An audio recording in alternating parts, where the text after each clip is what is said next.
warahmatullahi wabarakatuh. Kami dari kelompok 1 ingin mempresentasikan hasil diskusi kami, yaitu terkait ruang kolaborasi pada topik 2 tentang identifikasi hasil yang diinginkan. Adapun anggota dari kelompok kami yaitu Heni Nurhaliza Gajah, Maulidina Utami, Triana Pohan, Lisyana Mesrega, Saya Kamilia Mandari. dan saya sendiri Kasmara Madaniara sebagai moderator. Oke, selanjutnya yaitu pengertian dari understanding by design yang akan disampaikan oleh Putri Amanda Pohan. Para putri silakan. Understanding by Design atau BD. Understanding by Design adalah teori pendidikan untuk desain kurikulum suatu mata pelajaran, di mana perencana melihat hasil yang diinginkan dari satu pelajaran untuk merancang unit kurikulum, penilaian kinerja dan pengajaran di kelas. UBD adalah contoh desain mundur, praktik melihat hasil terlebih dahulu dan berfokus pada pengajaran untuk mencapai pemahaman. Selanjutnya yaitu identifikasi hasil yang diinginkan akan disampaikan oleh Haliza Gajah. Baik, selanjutnya adalah identifikasi hasil yang diinginkan. Hal yang paling mendasar dari identify desired result adalah fokus pada ide-ide yang besar. Pada tahap ini mempertimbangkan tujuan yang telah ditetapkan oleh kurikulum nasional dan meninjau kinerjanya peserta didik dapat melakukan apa yang telah dijelaskan. Baik, selanjutnya itu elemen tahap 1. Berikut adalah elemen yang terdapat dalam identifikasi hasil yang diinginkan akan disampaikan oleh Maulidina Utami. Baik, selanjutnya adalah elemen tahap 1. Berikut adalah elemen yang terdapat dalam identifikasi hasil yang diinginkan. Nah, yang pertama adalah establishing goal atau tujuan utama, yang dimana di sini guru menentukan tujuan atau ide utama yang ingin dicapai dalam proses pembelajaran. Yang kedua, essential question atau pertanyaan penting, yang dimana guru menentukan pertanyaan yang dapat mendorong peserta didik memahami, menyelidiki, dan terjadi transfer belajar. Dan yang ketiga adalah understanding atau pemahaman, yang dimana guru menentukan pemahaman spesifik yang ingin dicapai dan peserta didik juga akan memahami apa yang akan mereka pelajari. Sekian dari saya. Oke, selanjutnya adalah artikel kami, yaitu yang pertama, peningkatan motivasi belajar peserta didik pada mata pelajaran IPA melalui pembelajaran STEAM menggunakan rancangan Understanding by Design atau UBD di kelas 4 sekolah dasar. Nah, pada jurnal ini penerapan Understanding by Design digunakan untuk meningkatkan motivasi belajar peserta didik pada mata pelajaran IPA melalui pembelajaran STEAM. Untuk menyikapi permasalahan mengenai rendahnya motivasi belajar peserta didik, maka perlu melakukan pemugaran pada proses pembelajaran. Dalam melakukan pemugaran proses pembelajaran tersebut, guru sebagai pengajar dan pendidik harus dapat menciptakan kondisi belajar yang kondusif, menyenangkan, dan dapat meningkatkan motivasi belajar peserta didik. Upaya meningkatkan efektivitas pembelajaran dapat melalui pembelajaran STEAM atau Science, Teknologi, Engineering, dan Matematik. Adapun tahap 1 hasil yang diinginkan adalah memahami cara kerja dari gaya gravitasi melalui pembuatan parasut. Yang kedua, tujuan yang ditetapkan. Peserta didik dapat menganalisis dan memahami cara kerja gaya gravitasi terhadap parasut. Yang pemahaman yaitu yang pertama, mampu memahami konsep dasar gaya gravitasi. Yang kedua, mampu memahami cara kerja gaya gravitasi terhadap parasut. Yang ketiga, mampu membuat parasut berdasarkan cara kerja gaya gravitasi. Pertanyaan penting, bagaimana cara kerja gaya gravitasi terhadap parasut? Berikut adalah sumber yang kami dapatkan. Selanjutnya artikel kedua akan disampaikan oleh Amelia Wendari. Silakan. Baik, selanjutnya yaitu artikel kedua mengenai implementasi kurikulum merdeka berdasarkan pendekatan UBD. UBD dalam kurikulum merdeka di Indonesia penting untuk meningkatkan kualitas pembelajaran. Dalam UBD, guru melakukan asesmen kemampuan peserta didik sebelum merencanakan proses pembelajaran, sehingga kurikulum, konten, dan penilaian selaras dengan hasil yang diinginkan. Pembelajaran berpusat kepada siswa dengan tujuan utama meningkatkan pemahaman mereka. Guru berperan sebagai perancang dan fasilitator dan kebutuhan mereka. Pendekatan UBD ini digunakan untuk menentukan tujuan, evaluasi, dan langkah-langkah pembelajaran yang efektif. Adapun tahapan 1 hasil yang diinginkan yaitu mampu menganalisis implementasi kurikulum merdeka berdasarkan pendekatan UBD. Kemudian tujuan yang ditetapkan yaitu dapat mengimplementasikan kurikulum merdeka berdasarkan pendekatan UBD.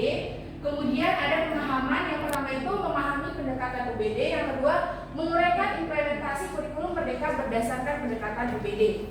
Selanjutnya yaitu pertanyaan penting. Bagaimana implementasi kurikulum merdeka berdasarkan pendekatan UBD? Sekian dari saya kembalikan kepada moderator. Selanjutnya artikel ketiga yaitu disampaikan oleh Saudara Krisya. Baik, terima kasih kepada moderator. Mari kita masuk ke dalam artikel ketiga, di mana judulnya adalah pembelajaran berdiferensiasi berbasis rancangan Understanding by Design atau UBD terhadap minat belajar siswa di sekolah. Ada belajar siswa sekolah dasar. Adapun guru memiliki peran penting dalam meningkatkan minat belajar peserta didik dengan memperhatikan karakteristik dan kebutuhan pembelajaran yang beragam. Pembelajaran berdiferensiasi adalah pembelajaran yang dapat memenuhi kebutuhan belajar individu siswa di kelas dengan menempatkan minat siswa pada fokus belajar yang utama. Tujuan dari pembelajaran berdiferensiasi adalah untuk memenuhi kebutuhan belajar siswa secara individual, memungkinkan mereka mencapai tujuan pembelajaran secara efektif dan efisien sesuai dengan kebutuhannya masing-masing. Nah, ada pun tahap yang ingin dicapai. Yang pertama itu meningkatkan minat belajar matematika siswa pada materi bangun dasar melalui penerapan pembelajaran berdiferensiasi menggunakan rancangan UBD. Tujuan yang ditetapkan, yang pertama, siswa dapat mengidentifikasi ciri-ciri bangun datar. Yang kedua, siswa dapat menyusun bangun datar persegi satuan. Nah, pemahaman yang ingin dicapai itu ada 4 poin. Yang pertama, mampu menjelaskan pengertian bangun datar. Yang kedua, mampu mengidentifikasi ciri-ciri bangun datar. Yang ketiga, mampu memberikan contoh-contoh bangun datar di ruangan kelas. Yang keempat, mampu menyusun bangun datar persegi satuan. Nah, pertanyaan penting yang kami sajikan yaitu berupa bagaimana meningkatkan minat belajar matematika siswa pada materi bangun datar melalui penerapan pembelajaran berdiferensiasi mengenai rancangan UBD. Nah, ada pun sumber yang kami masukkan sebagai berikut. Selanjutnya artikel keempat yang disampaikan oleh Maridina Jauhar. Baiklah, selanjutnya yaitu terkait dengan praktik mengajar Understanding by Design bagi calon guru pendidikan matematika di Universitas Sempurna Jakarta. Nah, penelitian menunjukkan bahwa dalam merancang proses belajar dengan UBD, dosen harus mempertimbangkan beberapa hal, di mana calon guru memerlukan waktu lebih untuk mempraktikkan desain pembelajaran UBD, dan karena mereka masih pemula, dosen perlu terlibat langsung dalam proses desain untuk menjelaskan pemikiran mereka. Kemudian, proses kolaboratif dalam merancang pembelajaran UBD memungkinkan calon guru mempelajari gagasan dari rekan-rekannya. Pembelajaran UBD dapat membantu calon guru mengembangkan pengetahuan, keterampilan, dan pandangan baru, termasuk pemahaman tujuan dan makna UBD dan 6 bukti pemahaman serta tahap perancangan UBD, di mana pandangan baru dikembangkan termasuk melihat pembelajaran secara holistik dan pentingnya fokus pada tujuan pembelajaran daripada hanya pada aktivitas pembelajaran. Selanjutnya yaitu ada tahap 1 hasil yang diinginkan. Guru mampu mendesain pembelajaran fokus pada tujuan dasar menarik bagi peserta didik dan mendorong proses belajar yang bermakna dengan tujuan yang ditetapkan, yaitu mampu untuk mendeskripsikan pertimbangan dalam merancang proses belajar mengajar menggunakan UBD dan pemahaman yang diharapkan, yaitu yang pertama memahami tahapan pembelajaran menggunakan UBD dan membuat asesmen yang sesuai dengan tujuan pembelajaran melalui prinsip UBD. Untuk pertanyaan penting, yang pertama, apa saja pertimbangan dalam merancang proses belajar mengajar menggunakan Understanding by Design? Kemudian yang kedua, apa saja pengetahuan, keterampilan atau pandangan baru yang calon guru pelajari setelah mempelajari UBD, dan kita dapat lihat dari sumber yang tertera. Sekian dari saya. Selanjutnya artikel kelima yaitu disampaikan oleh Eni Nurhazaganda. Baik, ada artikel kelima yang berjudul Backward Design Strategi Pembelajaran dalam Meningkatkan Keterampilan Siswa. Kesimpulan di program dari temuan penelitian ini adalah backward design adalah salah satu model desain pembelajaran yang efektif karena berfokus pada pemahaman dan pengembangan kemampuan berpikir siswa. Terdapat 3 tahap yang harus dilalui dalam menyusun desain pembelajaran dengan model backward design, yaitu mengidentifikasi hasil akhir, menentukan penilaian, dan merancang instruksi kegiatan pembelajaran. Selain itu penting untuk memastikan pemahaman siswa terhadap konsep yang dipelajari. Teknik cek konsep merupakan salah satu cara yang efektif untuk mengecek pemahaman siswa secara berkala dan melatih kemampuan berpikir atau memproses informasi secara aktif. Aktivitas tersebut dapat ditunjang dengan menerapkan pola interaksi yang bervariasi dan bermakna selama masa pelajaran. Next, pada tahap satu ini hasil yang diinginkan adalah siswa dapat memahami pembentukan kelompok sosial di masyarakat.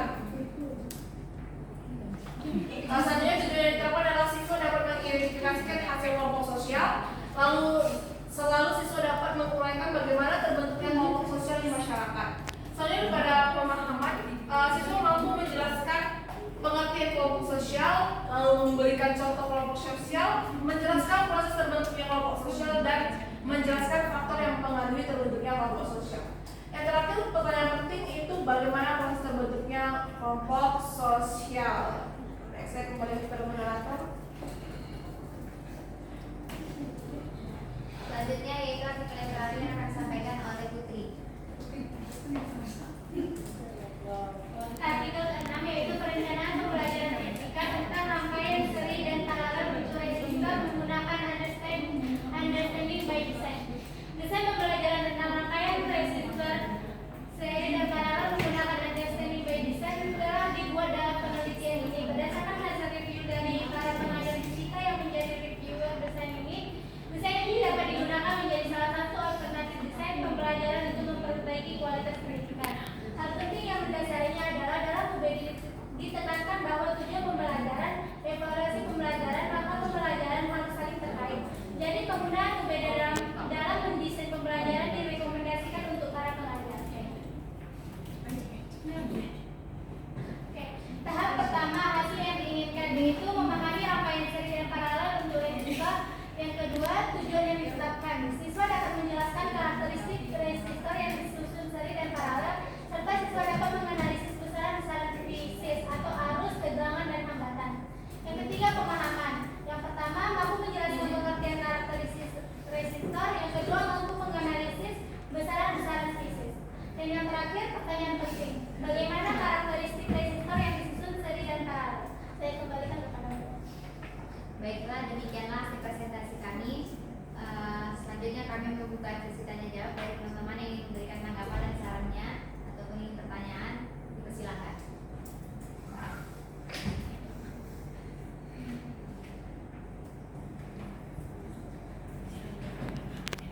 Baik, jika tidak ada, saya anggap semuanya sudah paham ya dengan apa yang kami sampaikan.